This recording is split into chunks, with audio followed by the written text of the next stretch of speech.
오늘은 하나님의 말씀을 조금 길게 읽는데요. 요한복음 1장 14절로 34절까지 한 절씩 말씀을 교독하도록 하겠습니다. 말씀이 육신이 되어 우리 가운데 거하심에 우리가 그의 영광을 보니 아버지의 독생자의 영광이요 은혜와 진리가 충만하더라.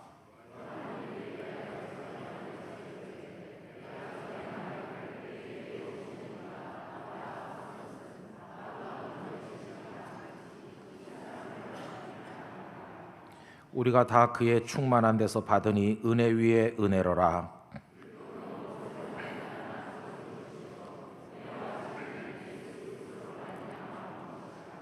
본래 하나님을 본 사람이 없으되 아버지 품속에 있는 독생하신 하나님이 나타내셨느니라.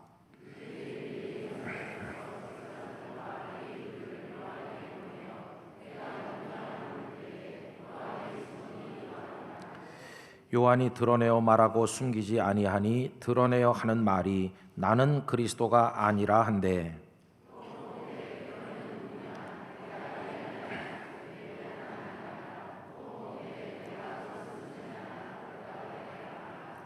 또 말하되 누구냐 우리를 보낸 이들에게 대답하게 하라. 너는 네게 대하여 무엇이라 하느냐.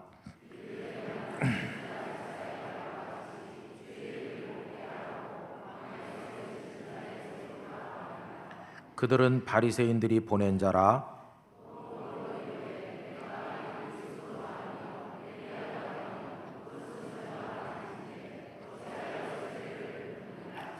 요한이 대답하되 나는 물로 세례를 베풀거니와 너희 가운데 너희가 알지 못하는 한 사람이 섰으니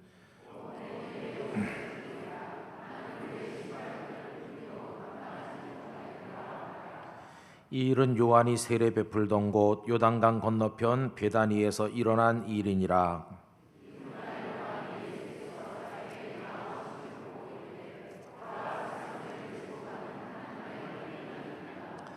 내가 전에 말하기를 내 뒤에 오는 사람이 있는데 나보다 앞선 것은 그가 나보다 먼저 계심이라 한 것이 이 사람을 가리킴이라.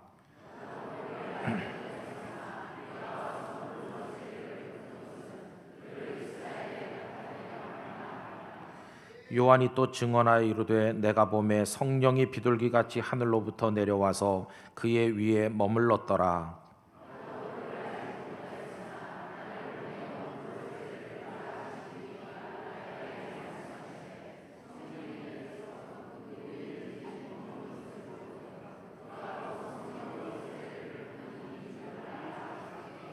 다 같이요. 내가 보고 그가 하나님의 아들이심을 증언하였노라 하니라. 아멘.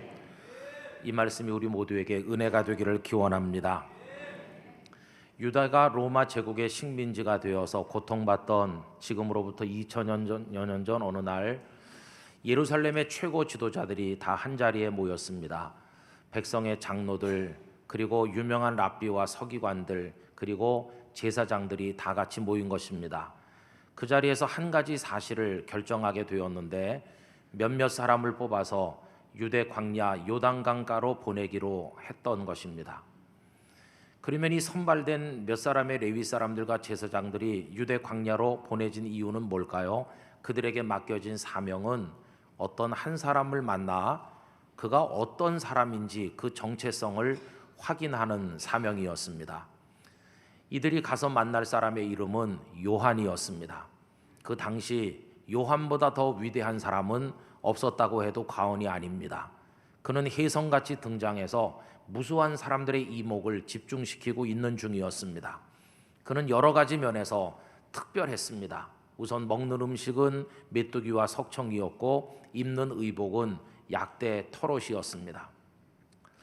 그는 사람들이 얼마 살지 않는 빈 들판 유대 광야에 살았지만 언제나 그가 있는 곳에는 사람들로 인산인해를 이루었습니다. 여러분, 빈들에 사는 그에게 많은 사람들이 찾아온 이유는 무엇이겠습니까? 그의 입은 모습이 특이하고 먹는 음식이 특별하기 때문입니까? 아닙니다. 그에게서는 과거에 볼 수 없었던 놀라운 영적 권위가 느껴졌기 때문이었습니다. 얼마나 그의 권위가 강력했던지 사람들은 생각하기를 하나님께서 구약 성경에 예언해 주신 바로 그 오시기로 되어 있는 메시아가 틀림없다는 생각까지 할 정도로 요한의 권위는 대단했습니다. 여러분, 그의 권위가 이렇게 대단하자 수많은 사람들이 그의 말씀을 듣기 위해서 몰려들었습니다. 와서 보면 볼수록 다른 이들과는 다르다는 것을 느끼게 됐습니다. 유대 백성들은 구약 성경의 메시아 예언을 알고 있었고 메시아가 임하시기를 간절하게 기다려왔습니다. 그러기에 두드러진 인물이 나타날 때마다 혹시 저분이 메시아가 아닌가 이런 기대를 여러 번 했던 과거가 있었습니다. 그러나 그 과거에 나타났던 이목을 집중시켰던 인물들하고 지금 나타난 요한을 비교해 보면 많은 면에 다르다는 것을 알게 됐습니다. 과거에 메시아인가 하는 기대를 받았던 사람들은 대중의 시선에 무척 신경을 쓴 반면 요한은 전혀 달랐습니다. 그는 찾아오는 사람들에게 가차없이 독소를 내뿜었는데 심지어는 찾아오는 사람들을 향해서 독사의 자식이라고까지 불렀을 정도입니다. 여러분, 독사의 자식이라고 부르면 사람들은 왔다 가도 다 흩어져 돌아가는 게 마땅할 텐데 어찌된 일인지 점점 많은 사람들이 꾸역꾸역 요한에게 몰려든 것입니다. 이유가 무엇일까요? 그가 독소를 품고 하나님의 말씀을 전하면 전할수록 사람들은 충격을 받으면서도 고통을 느끼면서도 그에게로 다가오는 이유는 그 말씀이 그들의 영혼을 흔들어 깨웠기 때문입니다. 죽은 양심을 다시 살려냈습니다. 그 요한의 말씀을 들을 때마다 나도 새로운 인생을 살고 싶다. 이런 더러운 삶을 더 이상 반복하고 싶지 않다. 나도 새 사람이 되고 싶어. 이런 거룩한 충동이 사람들 속에서 막 솟아나게 된 것이었습니다. 여러분, 이거는 일반 서민들에게만 있었던 일은 아닙니다. 당시 돈을 많이 축적했던 세리들도 마찬가지였고 힘으로 백성 위에 군림하던 강포한 군인들도 마찬가지였습니다. 회개와는 거리가 멀 것처럼 보이는 이 사람들까지도 세례 요한 앞에 나오더니 엎드려 눈물로 부르짖었습니다. 우리가 어떻게 하면 새 사람이 될 수 있겠는가? 요한은 그들에게 저지른 죄를 회개하라고 촉구했고 그들은 요한 앞에서 눈물로 회개했고 요단강에서 요한으로부터 다 세례를 받으니 이런 일은 과거 수백 년 동안 듣지도 보지도 못한 일이었습니다. 도대체 그 누구가 하나님의 이런 강력한 말씀을 이런 권위를 가지고 선포했단 말인가? 이분이야말로 우리가 기다리던 메시아가 틀림없다 하는 생각을 가지게 되었던 것입니다. 여러분, 요한의 소문은 유대 광야를 벗어나서 점점 퍼져나가더니 급기야는 예루살렘 지도자들의 귀에도 들어갔습니다. 여기저기서 그 얘기를 들으면서 그들은 놀랄 수밖에 없었습니다. 드디어 사태를 바라만 볼 수 없다는 생각이 들었을 때 그들은 모임을 열었고 제사장 중에 몇 사람, 레위인 중에 몇 사람, 분별력이 있는 지혜로운 사람을 골라서 요한에게로 보내게 된 것입니다. 정말 오기로 되어 있는 메시아가 맞는지, 만약에 그가 진정한 메시아로 확인된다면 이렇게 가만히 앉아 있을 수는 없다고 생각했기 때문에 그들은 대표단을 요한에게 파송하게 되었던 것입니다. 여러분, 이 대표단 몇 사람이 요한을 찾아와서 만난 일은 요한에게는 보통 일이 아닙니다. 한번 생각해 보세요. 그들 앞에서 요한이 많은 말도 할 필요가 없습니다. 딱 한마디만 하면 그걸로 충분합니다.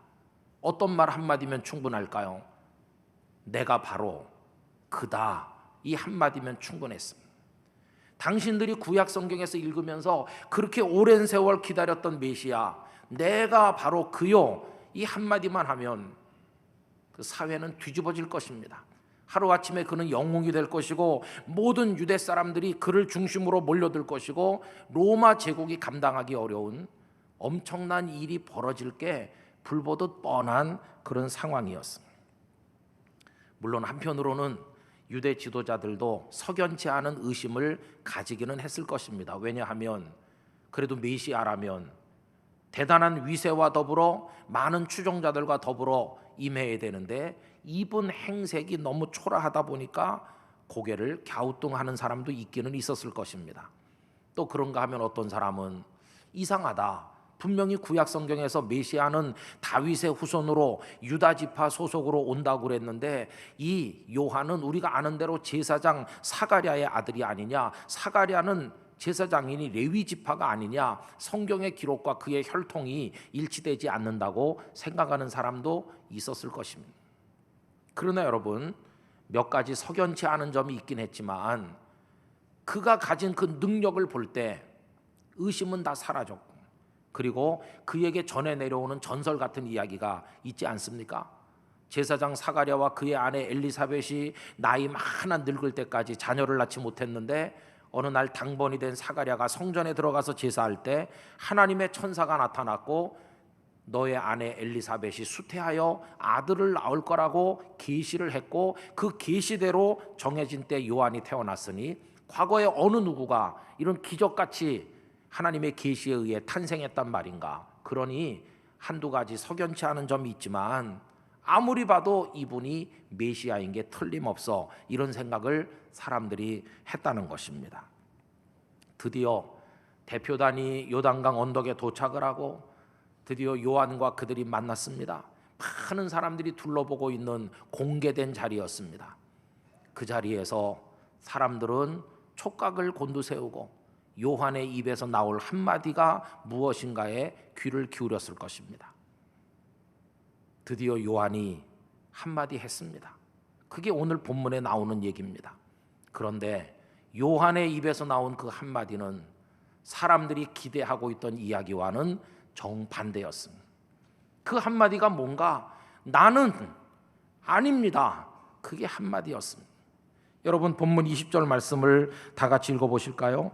요한이 드러내어 말하고 숨기지 아니하니 드러내어 하는 말이 나는 그리스도가 아니라 한데, 그는 사람들이 다 지켜보는 앞에서 숨기지 아니하고 명백하게 말했습니다. 나는 그리스도 메시아가 아니요. 이게 요한의 입에서 나온 한마디였습니다. 여러분, 그뿐이 아닙니다. 찾아온 사람들은 요한이 자신이 메시아가 아니라고 말하니까 계속해서 물었습니다. 그러면 혹시 엘리야요? 혹시 선지자요? 이렇게 묻는데 요한은 뭐라고 얘기합니까? 21절을 보십시오. 또 묻되 그러면 누구냐? 내가 엘리야냐? 이르되 나는 아니라. 또 묻되 내가 그 선지자냐? 대답하되 아니라. 나는 메시아도 아니고 엘리야도 아니고 그 선지자도 아니고 아니요 아니요 아니요, 이렇게 계속 대답했습니다. 그러자 찾아온 사람들이 당황했습니다. 돌아가면 보낸 사람들에게 뭐라고 보고를 해야 되는데 다 아니라고 하니까 도대체 그러면 당신은 누구란 말이요? 재차 묻게 됩니다. 22절입니다. 또 말하되 누구냐? 우리를 보낸 이들에게 대답하게 하라. 너는 네게 대하여 무엇이라 하느냐? 도대체 너의 정체가 뭔지를 밝혀야 될 게 아니냐? 누구길래 이렇게 많은 사람들을 모은 것이냐?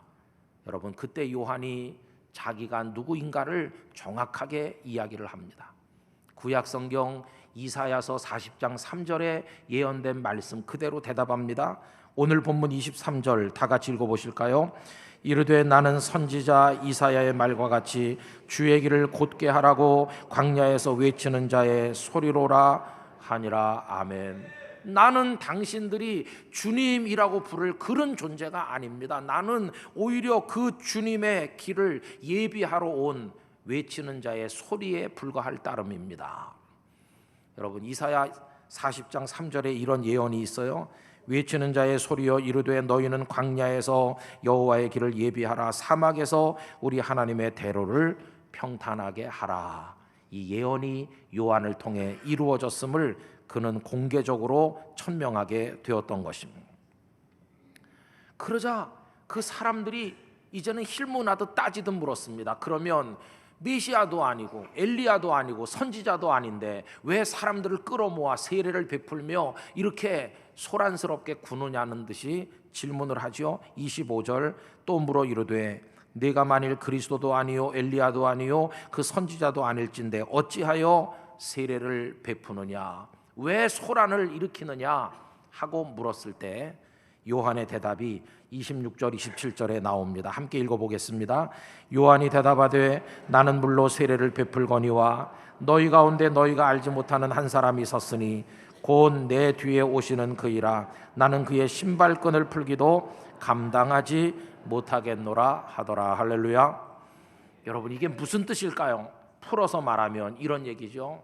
당신들 잘 물었어요. 내가 왜 물로 세례를 베푸느냐고요? 내가 메시아가 아니기 때문이요. 내가 정말 당신들이 기대하는 것처럼 진짜 메시아라면 생각해 보시오. 여기서 물로 세례나 베풀고 앉아 있겠나? 내가 진짜 메시아라면 정말 해야 될 천배 만배 위대한 일을 하지. 기껏 물로 세례 베푸는 일이나 할 것 같소? 내가 베푸는 물세례 아무 효험이 없다오. 아무리 세례를 10번 받는다 할지라도 그들의 죄가 없어지는 게 아니질 않소. 나는 그들의 죄 하나도 없앨 능력이 없어요. 단지 그들의 더러운 삶을 청산하고 앞으로라도 한번 제대로 살아보라고 그들에게 촉구할 뿐이지 나는 그들을 구원할 능력이 없어요. 그러나 내 뒤에 오시는 분이 계십니다. 그분은 진짜 메시아입니다. 나는 그분과 비하면 신발끈을 풀고 묶어줄 자격도 없는 형편없는 존재입니다. 그분이야말로 모든 죄를 깨끗이 씻어줄 여러분들이 주님이라고 불러야 될 진정한 메시아이십니다. 이렇게 이야기를 했다는 것입니다. 여러분, 이것이 바로 요단강 강가에서 이루어진 요한의 증언이었습니다. 그 다음엔 어떻게 됐습니까? 그 다음 날 그의 증언이 절정에 도달하게 됩니다. 왜냐하면 그 다음 날 드디어 하나님께서 준비하셔서 이 땅에 보낸 하나님의 아들이시요 우리의 구원자 메시아이신 예수님께서 그 많은 사람들 앞에 당신의 모습을 드러내어 보이셨기 때문입니다. 예수님께서 나사렛을 떠나 남쪽으로 내려오셔서 그 요한이 사람들을 모아 세례를 베푸는 그 현장에 등장하시고 요한에게 다가오실 때 요한은 그분을 보자마자 이분이 바로 내가 증언해야 될 메시아 주님이시구나 하는 사실을 알게 되었습니다. 그래서 그는 뭐라고 증언하나요? 29절 30절 다 같이 읽어보십시다. 이튿날 요한이 예수께서 자기에게 나오심을 보고 이르되 보라, 세상 죄를 지고 가는 하나님의 어린 양이로다. 내가 전에 말하기를 내 뒤에 오는 사람이 있는데 나보다 앞선 것은 그가 나보다 먼저 계심이라 한 것이 이 사람을 가리킴이라. 아멘. 여러분, 저분을 보세요. 저분이 바로 내가 어제도 그제도 계속 말했던 그분입니다. 나는 메시아가 아닙니다. 내가 여기 먼저 등장했지만 저분이 사실은 내가 존재하기 훨씬 전부터 계셨던 저분이 당신들이 섬겨야 될 여러분들의 메시아입니다. 이렇게 예수님을 증언하게 됐습니다.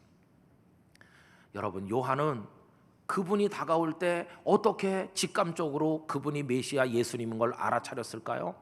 처음에는 요한도 몰랐습니다. 그런데 하나님께서 가르쳐 주신 것입니다. 어떻게? 성령이 임하여 그 위에 머물거든 그가 바로 메시아인 줄 알라고 가르쳐 주셨기 때문입니다.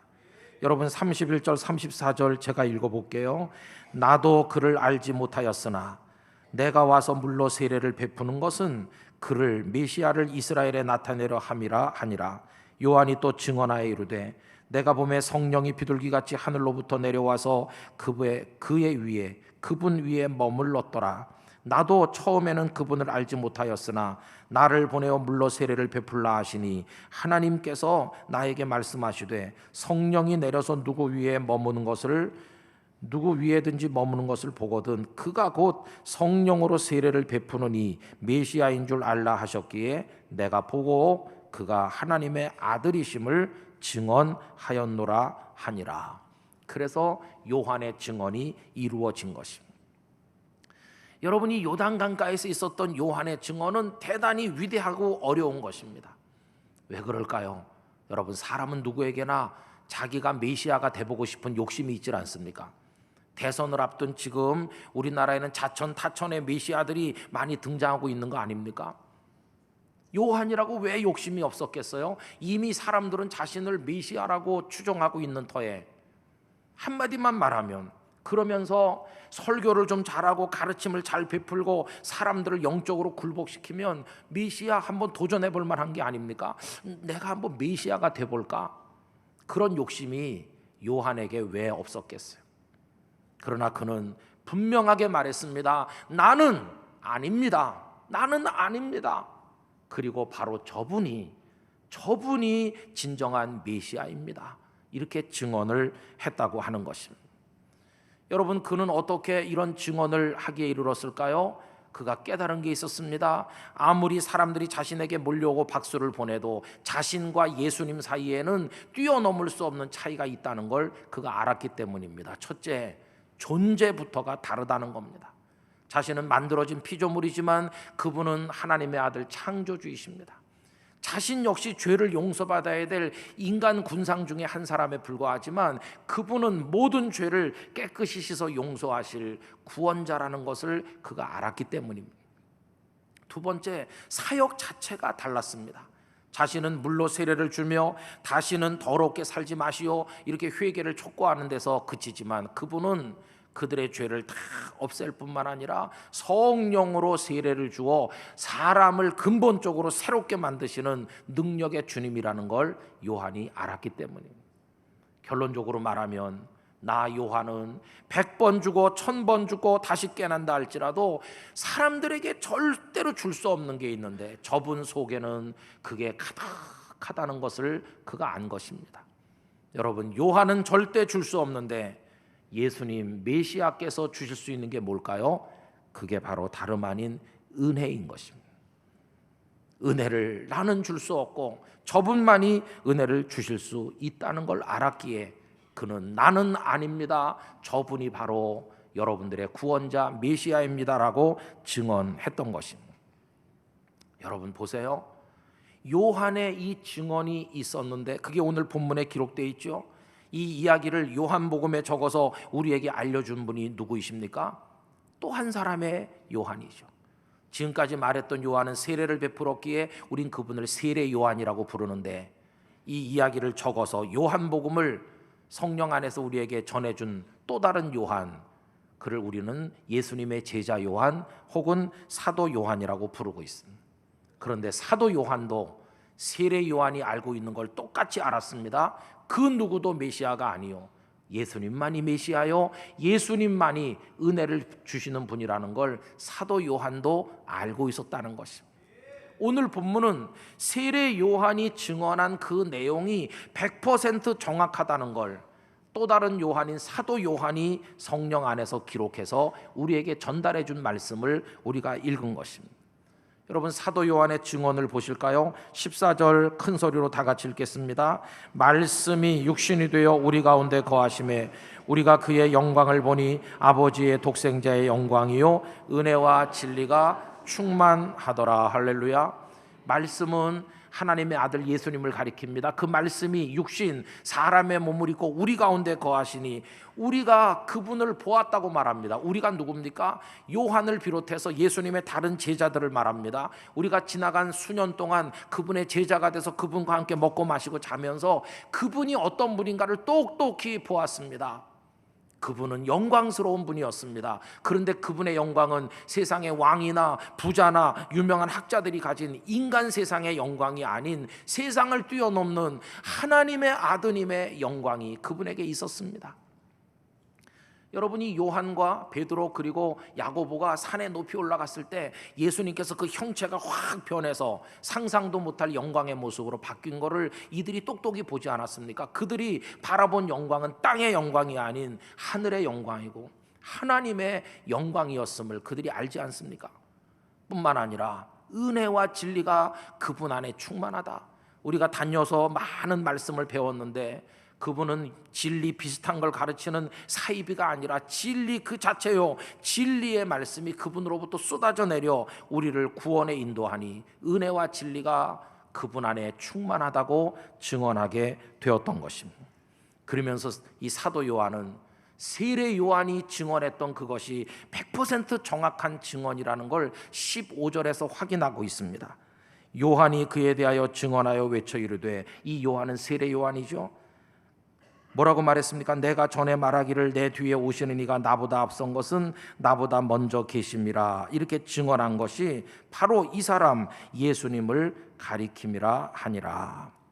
여러분, 오늘 본문 속에 세례 요한의 증언, 세례 요한이 증언이 100% 맞는 말이라는 걸 사도 요한이 두 번째로 증언하는 말씀을 우리가 읽게 된 것입니다. 여러분, 우리들은요 바로 이 요한 이런 분들의 후손으로 이 땅에 있습니다. 그분들이 예수님만이 메시아요, 예수님만이 구원자임을 확신했던 것처럼 오늘 우리들은 그분들의 영적 후예로서 우리도 똑같이 예수님만이 우리의 구원자요 메시아임을 믿는 사람들인 것입니다. 우리는 그리스도인입니다. 여러분, 그리스도인이 누굽니까? 예수님만이 구원자임을 믿는 사람입니다. 예수님 안에만 은혜가 있다는 걸 아는 사람입니다. 그래서 예수님께 그 은혜를 구하여 그 은혜를 받은 사람을 그리스도인이라고 말하는 것입니다. 17절 후반부는 다시 한번 확인해 줍니다. 은혜와 진리는 예수 그리스도로 말미암아 온 것이라. 할렐루야. 뒤집어 말하면 은혜와 진리는 예수님 이외에 그 어떤 존재에게서도 찾을 수 없는 것이다. 바로 그 얘기입니다. 구원의 은혜, 하나님의 자녀 되게 하는 은혜, 영원한 생명의 은혜, 그리고 이 땅에 한 번 사는데 목적 없이 방황하는 것이 아니라 무엇을 위해 살아야 될지 사명을 깨닫고 살게 해주시는 그 은혜를 우리에게 주실 분은 단 한 분, 예수님밖에 없습니다. 그래서 우리는 그 누구에게도 우리의 마음을 드리지 않습니다. 우리 영혼을 누구에게도 팔지 않습니다. 오직 예수님 그분에게만 우리 자신을 드릴 뿐입니다. 세상의 많은 사이비와 이단들은 죽으면 썩어 똑같이 될 형편없는 사람들 중에 한 사람을 교주의 자리에 모셔놓고 그 앞에 엎드려 있지만 우리는 아닙니다. 우리는 살아서 지금도 우리를 붙들고 계시는 주 예수 그리스도 그분께만 우리의 모든 걸 드려서 영광을 찬송하고 있는 것입니다. 왜? 그분만이 우리의 구원자이시기 때문인 것입니다. 우리의 소원이 무엇입니까? 그 예수님 안으로 더 깊이 들어가는 것입니다. 더 진한 사랑으로 그 예수님을 사랑하는 것입니다. 더 색깔과 정체성이 분명한 예수쟁이가 되는 게 우리의 소원입니다. 우린 예수님 제일주의자가 돼야 됩니다. 우리 선배들이 얻어맞고 감옥에 갇힌 것을 부끄러워하는 게 아니라 오히려 자랑스럽게 감사했던 것처럼 우리도 손가락질 당하고 욕을 얻어먹고 손해를 본다 할지라도 예수님의 사람이 된 걸 더 기뻐하고 감사하는 그런 십자가의 정병이 되기 위하여 기도해야만 할 것입니다. 철저한 예수님의 사람이 되는 것입니다. 우리 가운데 이루어지는 모든 일이 예수님의 은혜인 줄로 믿습니다. 오늘 여기 모인 것도 예수님의 이름으로 이 자리에 모인 것입니다. 예수 그리스도 그분은 어제나 오늘이나 영원토록 동일하시다고 말씀했습니다. 예수님이 동일하시다면 예수님 안에 있는 진리도 어제나 오늘이나 영원토록 동일할 것입니다. 그리고 예수님 안에 있는 은혜도 어제나 오늘이나 영원토록 동일할 것입니다. 그래서 우리는 영원토록 예수님의 은혜로 채워 예수님께서 세상을 이기신 것처럼 우리도 세상을 이기게 될 것입니다.